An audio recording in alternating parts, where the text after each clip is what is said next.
Okay, so for the first stretch, this one is for the hands and wrists.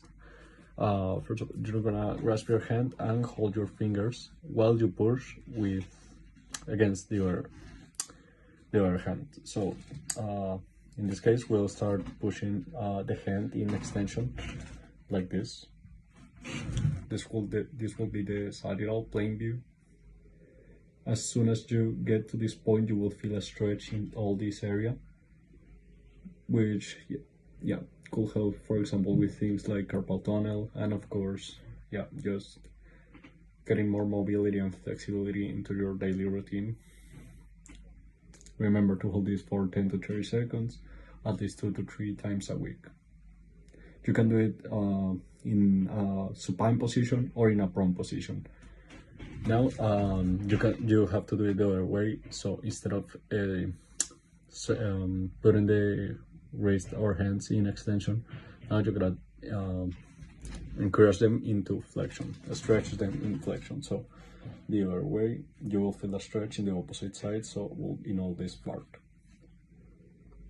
like this, and this will be the sidereal plane view.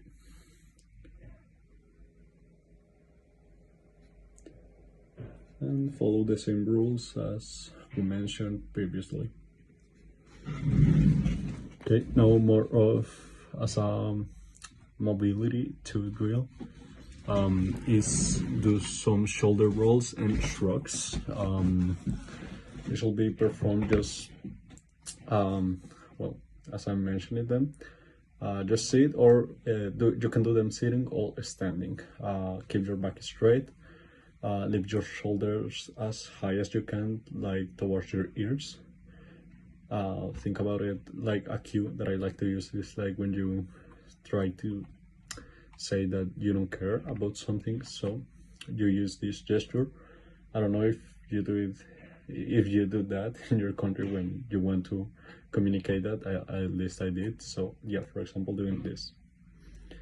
Hold it for a couple seconds as hard as you can, squeeze your traps, and yeah, drive up your shoulder blades. It will look like this from the posterior view.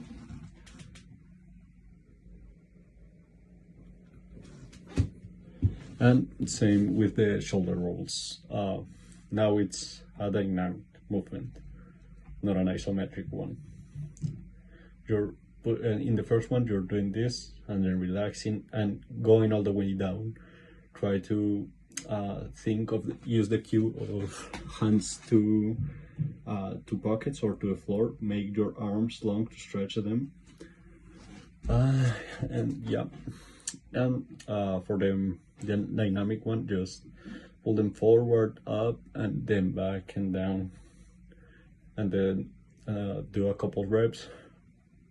You can check the images and the information displayed to know the proper protocol. And yeah, but it looks like this. Do a couple reps from one side, and then for the other side, it will look at that like this from this side. And on the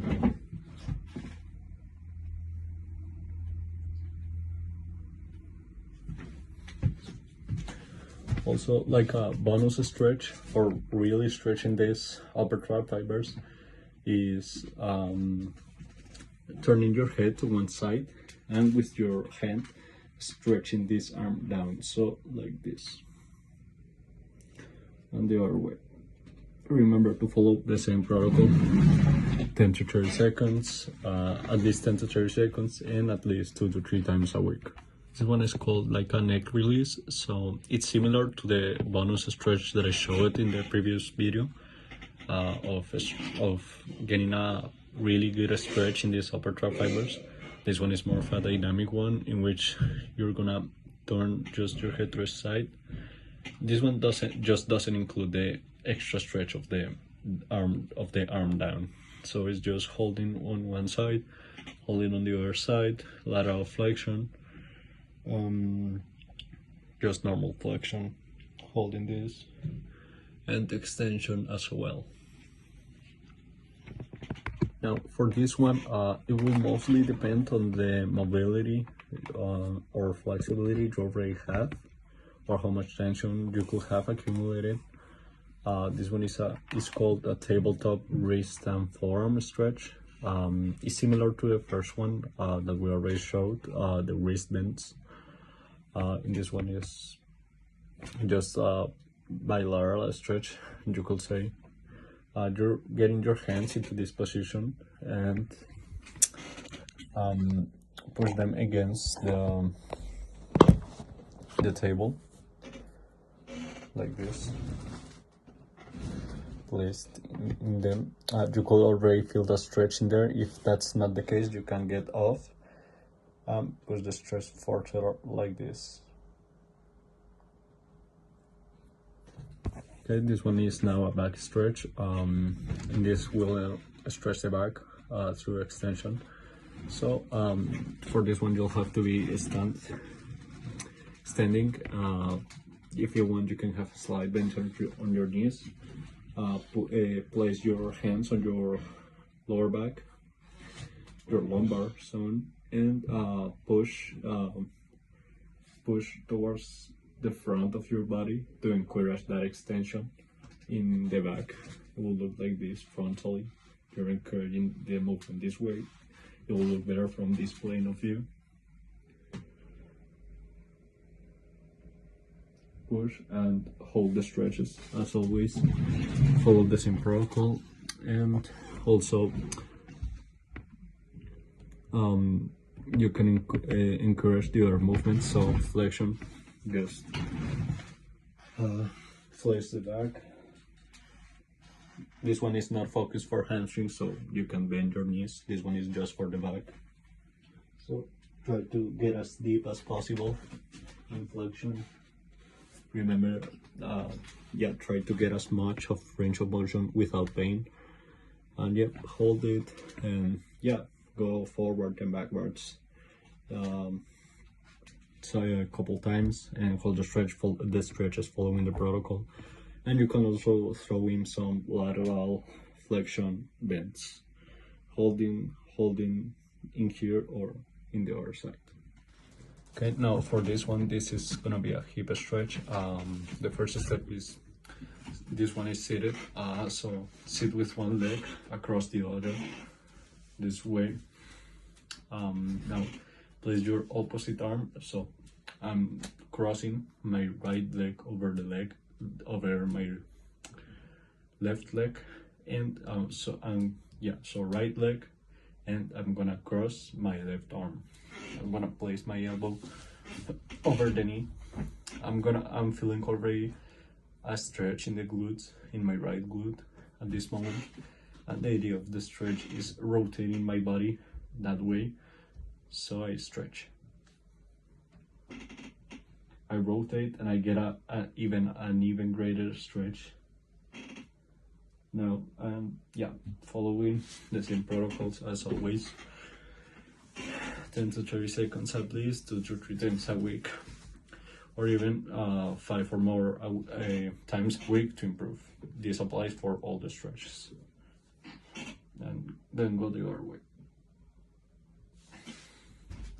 This one is a leg and ankle stretch, mostly an ankle. And so this one is pretty similar to the hand one we did. We're gonna encourage extension and photo stretch, and then encourage flexion, or better known as ankle dorsiflexion and plantar flexion. They look like this. So that's in a neutral position. Now I'm encouraging my foot into dorsiflexion, and I can even pull with my hand to get an even greater stretch in all my posterior leg, in the gastrocnemius, soleus, and hamstrings, and of course in my ankle. And for the other way, I can encourage it more than just by itself. So plantar flexion.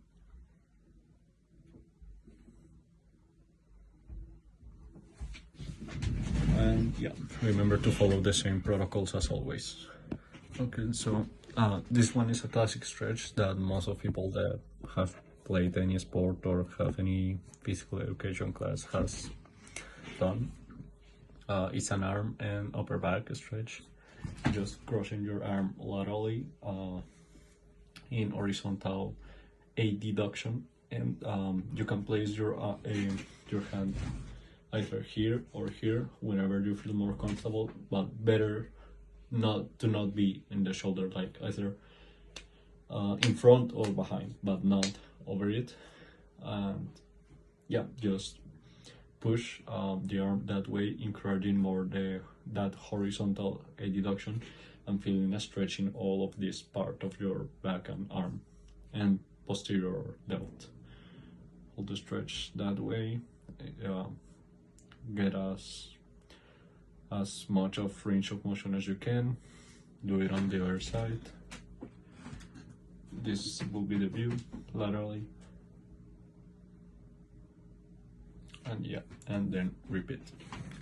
And lastly, now this one is also a classical stretch. It's a hamstring stretch. Yeah, for this one is standing. Place both hands in your thighs and try to keep your legs as straight as possible.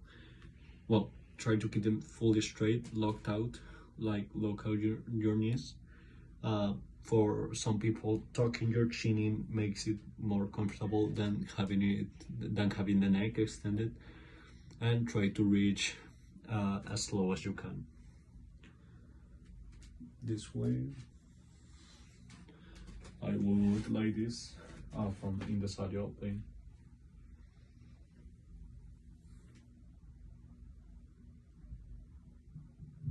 A regression often used,